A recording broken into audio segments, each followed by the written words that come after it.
Okay, well, thank you for your time this morning. Thank you for having me. Sure. I'm just going to jump in here and ask you. So I wake up in the morning, I roll out of bed, I shuffle into the kitchen. What exactly should I and my kids be eating first thing in the morning? Well, the most important thing is just eating breakfast. A lot of people skip breakfast or their kids skip breakfast because they just don't want to deal with it. It's inconvenient or they think it's better for them. But a lot of studies have looked at people who skip breakfast and they've seen a propensity to be overweight. Some studies have linked skipping breakfast and heart disease, potentially even diabetes. So the most important thing is to have a healthy breakfast.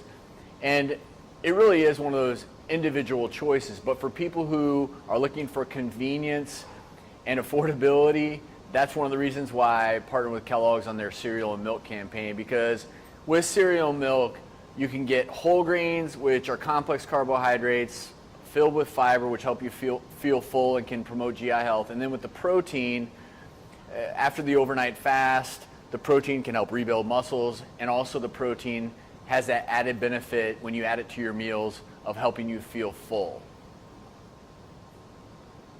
Great. What's your favorite cereal? You know, I grew up on Kellogg's Raisin Bran, so that's always been my favorite. But I'm a big fan of bran because I love getting fiber in the morning. So I also love all bran, and I'll mix in berries and bananas. I even put a little bit of cinnamon on it, and sometimes I'll even mix in a little bit of yogurt. So I'm big on the whole variety thing, and I'm also big on taking my bowl of cereal and adding in fruit, whether it's seasonal fruit, or as I mentioned, berries. Well, I love Raisin Bran, so I'm right with you there.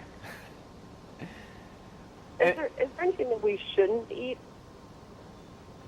Well, I think the most important thing is in life it's all about balance. It's balance between the foods you like and nutrition. And I would say the one thing that people tend to believe or are getting to a point where it's sort of banning foods and saying, okay, well, I'm not going to eat any carbs, or I'm not going to eat any fat, or I'm just going to eat all protein. I think the most important thing when you're planning a meal is obviously convenience is important, but also balance, and make sure you're getting the good complex carbohydrates that you find in whole grains, proteins, good fats. And to the extent that you're not getting that balance, I think that's when people really need to kind of look once again at what they're eating, why they're eating it.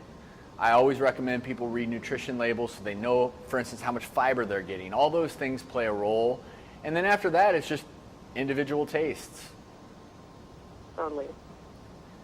Okay, so I'm going to shift gears a little bit. I know it probably feels like a lifetime ago, kind of was. But I deal a lot with reality TV, so I have to ask you about your time on Bachelor. What was the single thing that surprised you the most about being the lead? Say that again? What surprised you the most about being the lead on The Bachelor? What surprised me the most was probably that I had never been in front of a camera before, so I was, obviously I wasn't used to that, but also the power of television. When you're a doctor and you've spent most of your life in a hospital, you honestly don't get to watch as much television as you think you might, and the power of television is enormous. And that's something I learned on The Bachelor. That's something I continue to learn nowadays hosting The Doctors.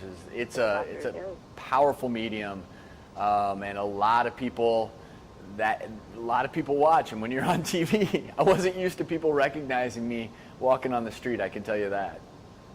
Oh yeah, no, it's that. No, I missed the season. Several of my kids were really young, but several of my friends watched and named this their favorite Bachelor ever. In fact, one of them said that made her, quote, thankful to kids there were still good men available. What do you think made you so lovable to the ladies? What was that last part of the question? What do you think made you so lovable to the ladies? Well, I can't really comment on that other than to say that I've just always tried to be myself, and that's, this is who I am. Whether it was on that show, hosting The Doctors, whatever it may be, I think the most important thing that I've learned through all of this, because I never intended to be on TV, I never intended to be talking to you right now, it was that through all this I've just tried to be myself, and I hopefully that's a likable person. Well, I just clearly it was. So good for you. That's wonderful. I always strive to be real myself. So kudos to you for being in the public spotlight and keeping yourself at the forefront instead of becoming something else. Well, thank you. And it's one of those things where now being able to be a doctor, and I have to tell you, it's been such a blessing because now I get to be a doctor and promote healthy habits and talk about all these things I'm passionate about. And it's a lot of fun, but it's also really fulfilling because I get to go on TV for an hour every day on the doctors and talk about stuff that matters to me. So do you have a particular, looking at the doctors right now, do you have a particular topic or discussion you've had on there that's been particularly salient to you? In some ways, I would say every day there's something we talk about that's salient.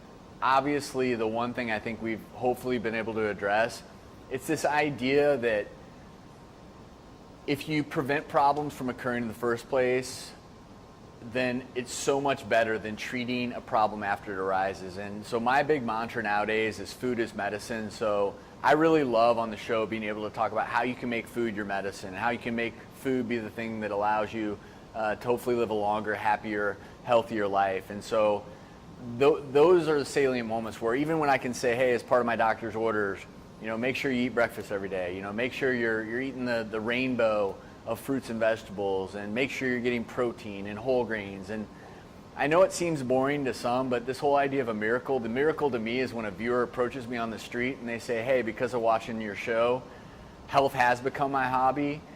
And they'll follow it up with, maybe they've lost 20 pounds, but they have more energy to play with their kids. That's the stuff that means the most to me. So that's what really matters. I tell you, I had one of my kids actually passed away after battling cancer a couple of years ago. So we definitely take health fairly seriously in our household. Well, I'm very sorry for your loss. Oh, well, it happens. It's one of those things. So we just deal with it. Now, I mean, obviously you have an amazing career going on. You have your wife now. Congratulations on that. I know it's been a little over about a year, right?